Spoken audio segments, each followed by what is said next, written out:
This is our interview with Fannie Hellman. This is tape number 3.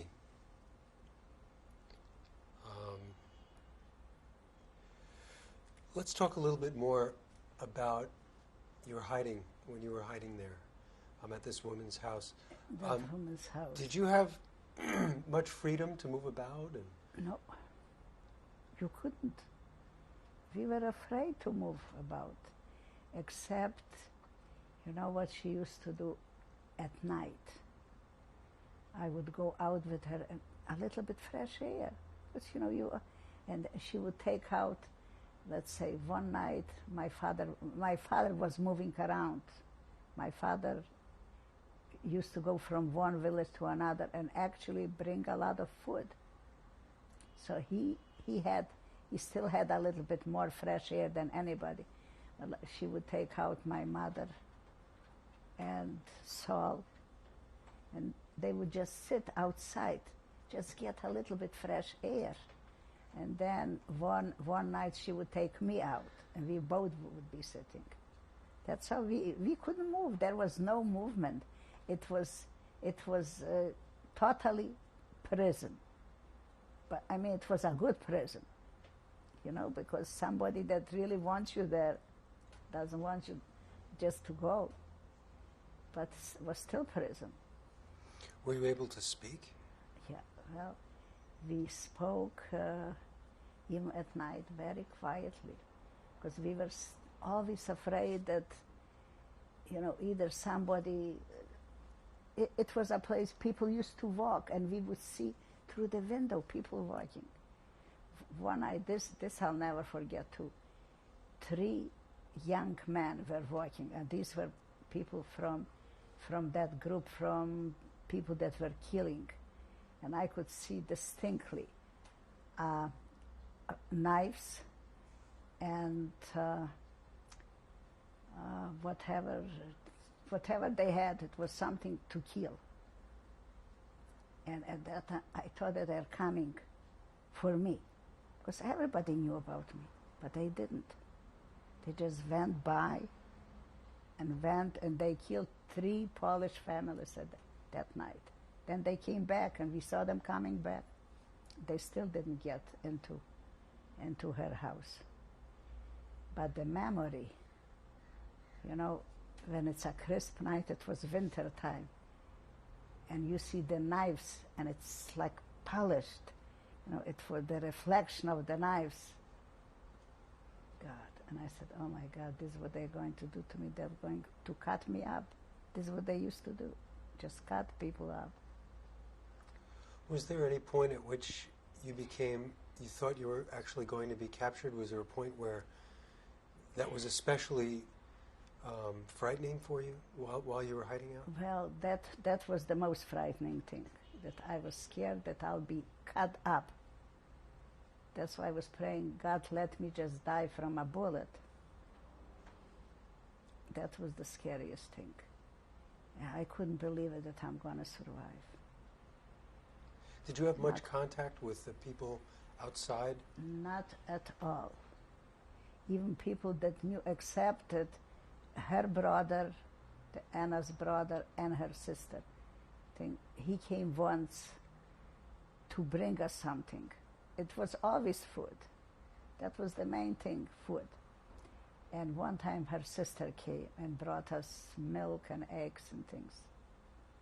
But except that, no one came, which was good actually. She didn't want people to come. So it was lucky that no one came. Only these, 2, 3 people that knew about us, that used to bring us things. Did you hear about the war? Was there any way you were able to hear about what was going on? No, not at that time. We didn't hear anything. We didn't know. She knew very limited, because there were no newspapers, there was no radio, there was nothing. So except, yes, I think she used to go sometimes to the priest. And he told her at one time, he said, tell her that the thing is coming closer. The liberation is any day today. It's very close because the Germans are being beat really very, very badly. So that was the only, but then, you hear it, but what do you know? You still don't know much, and you don't believe it. Now, did you do much during all this time? Did you comfort your brother, or while he was alive, your father or your mother, or were they comforting you? How did you get along as a family? You know something? We didn't even do that because we were never really together. I mean, together that we would talk. If we were together, we were so quiet, we just whispered. Shh, quiet. We were never sure, but some people used to go by the house. So, okay, a lot of people knew about me. But then they decided just to leave me be. They said, let her live. We are not going, we'll help her out. We won't do anything to her. Now, how is it that everyone knew about you? I don't know. Maybe because the few people that knew about us, and then a lot of people that brought me these things to knit. One is telling the other, and they said, don't worry, we are telling only some special people, not everybody. But I knew that more people knew about me than they told me. But I decided, look, this is the only way that we can survive, or else we'll starve. We won't have what to eat, and then we'll die anyway. So that was the story. I was really, really just sitting and knitting. That was it. In the evening you knit with a candle. You don't see much, but of course I was young. My eyes were good. Mm-hmm. So you were talking about liberation then. Liberation, like I told you, the Russians came, and my mother and Saul were already out right there in the city. And then a few days later. But when I saw the first Russian soldier, I fainted. Because I didn't see the Russian soldier, I saw a German. I couldn't believe it was a Russian soldier. And he was dressed differently than the Germans. But still, it was in my mind, it was a picture. So I was lucky that I was coming with her, and she just grabbed me and she said, look, don't be scared. They're not going to kill you. They are here, they are giving you life. They're not taking away your life. It was a shock. Everything was a shock. So where did you go? So I went right there where my mother was already, my brother. And we knew that we survived. We knew already that we survived. So where did you go at first? Well, first we were trying to establish something that we could live on. So it was again my brother, I think. I don't know, at that time everybody was buying yeast. Yeast that you bake bread, because they were doing something with it. They were making, beer or vodka or things like that were going on. And I got myself established with a few villagers, women that were rich. They were rich and they needed some help, like fixing things, sewing things. So this is how I was making my contribution, because I always brought something, bread and milk and eggs, and even, they gave me a whole piece of veal or beef or something, anything to eat. And my mother was cooking, because we actually had the stove. We even had dishes. Even dishes survived right there. No one took them. So I was doing my job, and my brother became a businessman, was buying yeast and selling yeast. He was a little tiny kid. I still remember had white pants and a white shirt. That's all. He had 2 pair of pants, and he was lucky because my mother had to wash it a few times a week because that's all what he had. I had a few things that survived with me and a few things that I was given. No one had anything. It was unbelievable. I don't know how we survived, how we made it. Now, you said you got very sick. I got sick right there. Maybe a week later, a lot of temperature. I was burning up. But we had a doctor already, and we knew the doctor. So my mother ran to the doctor. She said, please, please, we just survived. And my daughter just came back from the village, and I don't know what's wrong with her. And he came, he said, no, it's not typhus.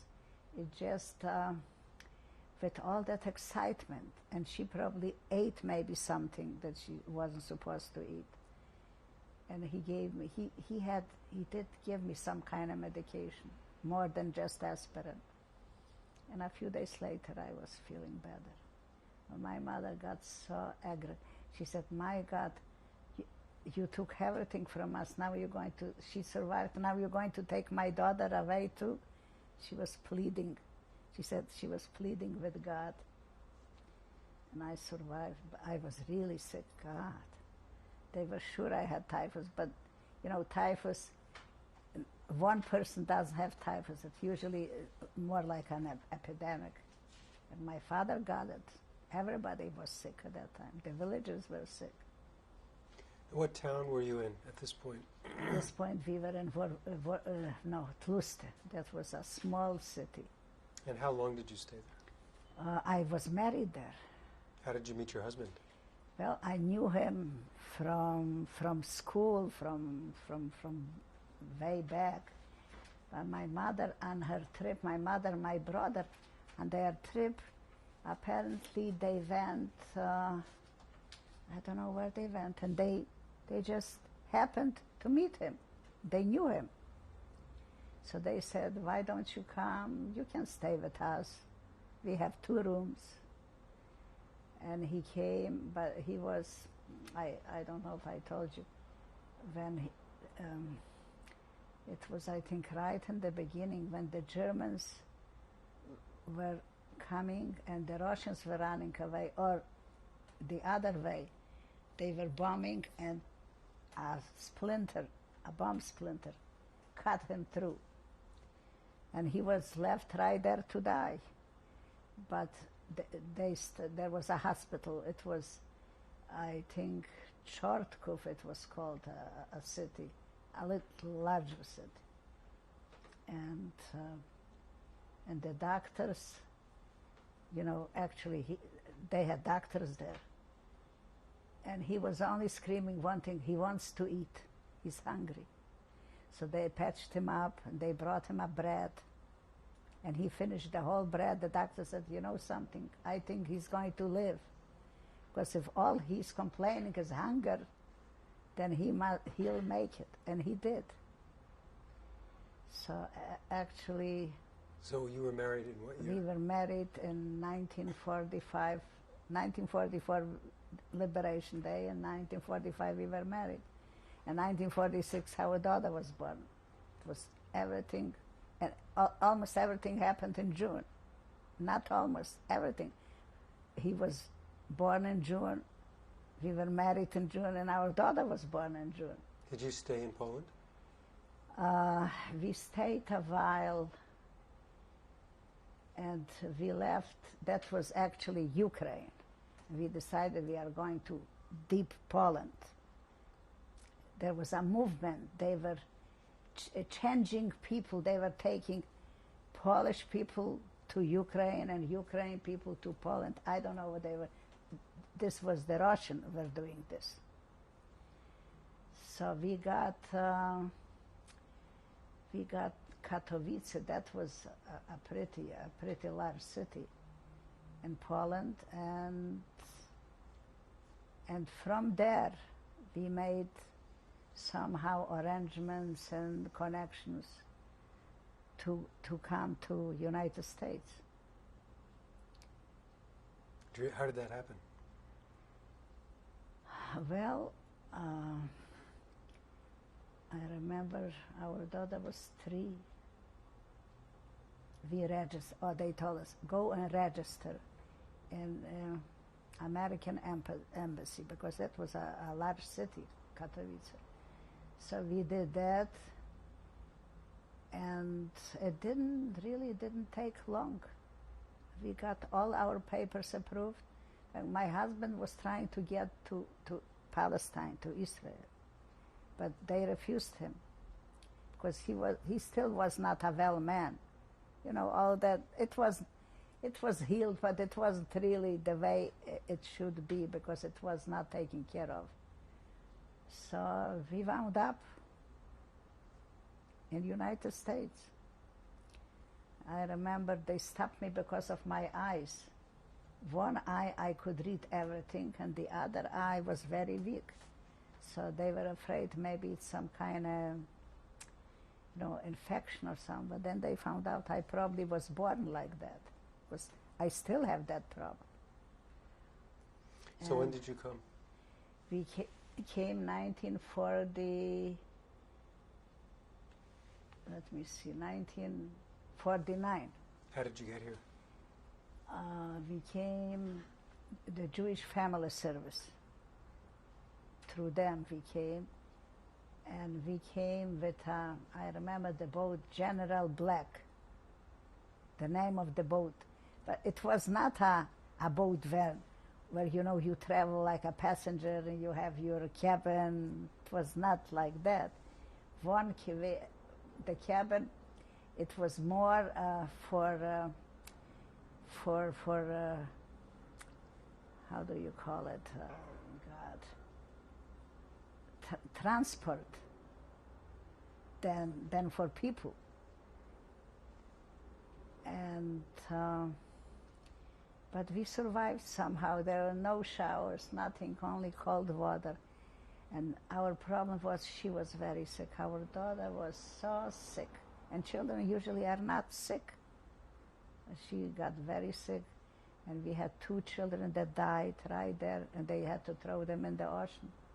They didn't let them, you can take them wherever you go. Was it very crowded? It was crowded. I remember the only thing we didn't do, we couldn't eat. So somebody, in fact, he's right here in Los Angeles, he used to bring us bread or rolls and onions and something to drink, water. Probably he was working in the kitchen, so he had an access to a lot of food. But I couldn't go into the dining room, because when we walked into the dining room, she was throwing up right away. So I had to run with her. I was sitting on the deck most of the time, because she was sick all the time. But we made it. How long was the trip? God, probably almost 2 weeks from Germany, from Bremen, I think Bremen, we came to New Orleans.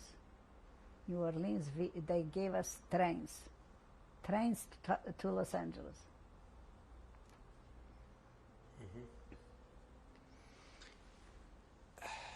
And you settled in Los Angeles, and what did your husband do for a living?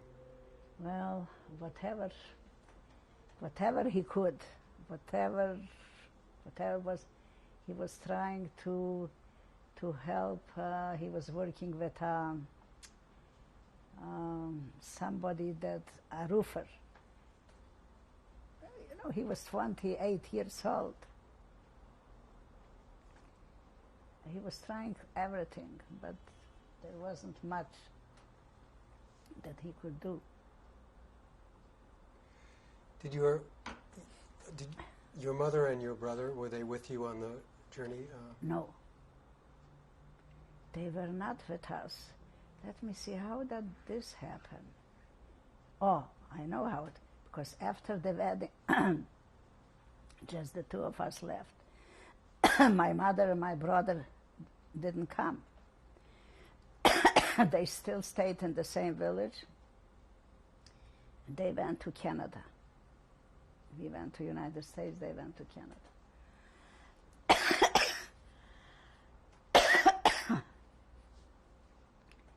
And then, I don't know what year, I don't even remember. My brother probably remember that I made papers for them. Because, you know, you can bring a mother, it was easy. I brought a mother and a brother, and when they came, my mother brought her husband, my brother brought his wife and his kids, and already both daughters. Yeah. Do you want to stop for a minute? No, it's okay. See, this too much talking will do this to me. I can't go out and talk too much. This I can do. And it's too much emotional. It just emotional, that's all. Before you came to America and in the year or so immediately following the war, when it was over, did you and your family and people in town, did you talk much about what happened? Oh yeah, we talked all the time what happened. In fact, we lived in Ball Heights. A lot of Jews lived at that time in Ball Heights. Where is that? Which East Los Angeles. Oh, okay. I remember the first, when we came here, it was before Rosh Hashanah, they gave us a hotel. And they gave us, a room, and we could cook for ourselves. And we could eat in the dining room if we wanted to. But that was only through the holidays. Then they gave us a means of support. They gave us apartments. In fact, I remember East 49th Street was near Hollenberg Park. Because I crossed the street once to the park. And it started, I started on yellow light and went through on red. A policeman stopped me. My conversation was really funny because I took some English in Germany, but I didn't know much. So when I knew already that I did something wrong, that I crossed the street, the red. I knew red I'm not supposed to cross. So he asked me, I understood how long I'm in the country. And I remember I told him four. And I showed him 4. He said days or weeks. And I said weeks. I understood more than I could speak. He said, well, that's okay. Just go ahead, but don't do this anymore. That was my first conversation with a policeman in the United States. How do you think your experience during the war has affected your life?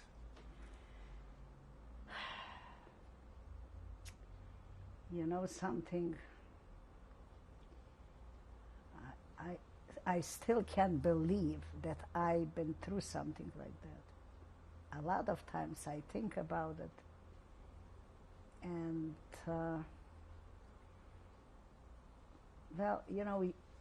you feel bitter, you feel resentful, you feel like it's not worth the whole struggle, but then it takes a little while, and especially when I had already my kids and we started really, we tried to get to a point that we would have.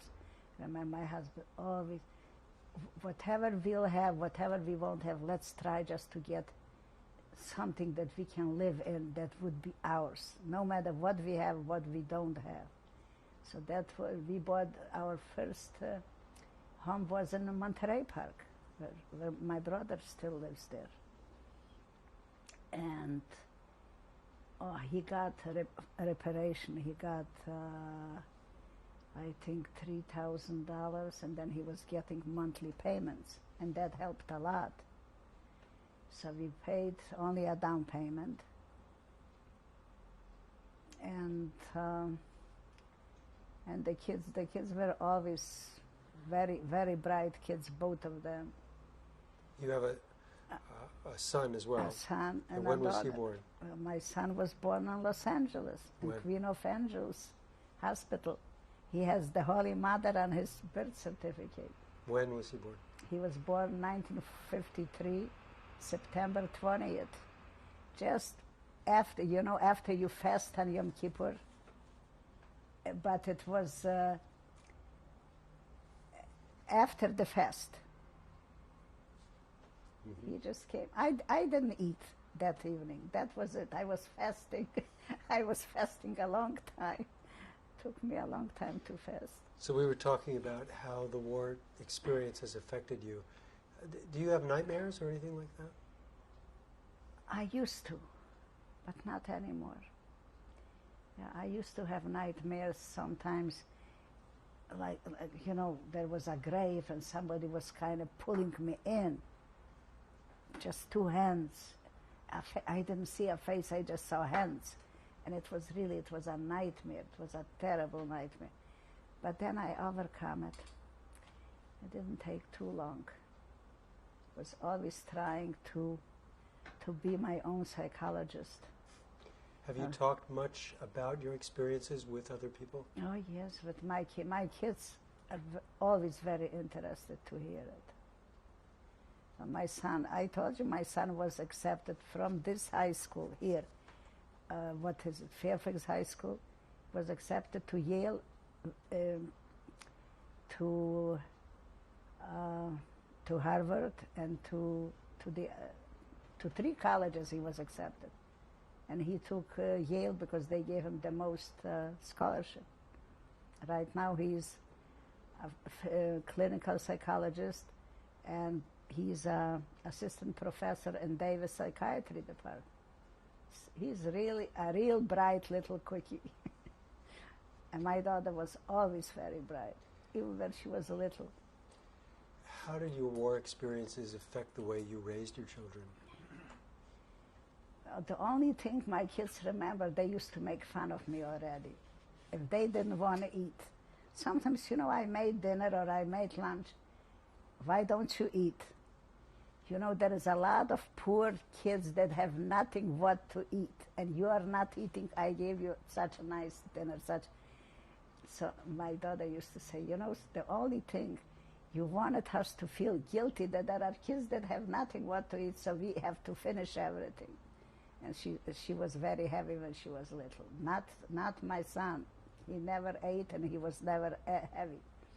She said, you made me eat everything, and then I got so real heavy. But then she lost her weight anyway.